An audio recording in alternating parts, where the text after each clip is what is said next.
அதிமுகவுடன் விடுதலை சிறுத்தைகள் கட்சி கூட்டணி சேருமா என்ற கேள்வி தற்போதைய தமிழ்நாட்டு அரசியலில் பரபரப்பான விவாதமாகியுள்ளது.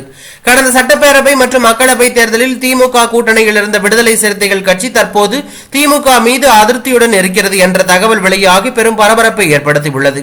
திமுக அரசின் சில கொள்கைகளும் நடவடிக்கைகளும் விடுதலை சிறுத்தைகள் கட்சி தலைமைக்கு வருத்தம் அளித்துள்ளதாக இருப்பதாகவும், மது ஒழிப்பு மாநாட்டுக்கு அதிமுகவுக்கு பகிரங்க அழைப்பு விடுத்ததாலும் இரண்டு கட்சிகளும் கூட்டணி அமைக்கலாம் என்ற அபிப்பிராயம் வலுப்பட்டுள்ளது.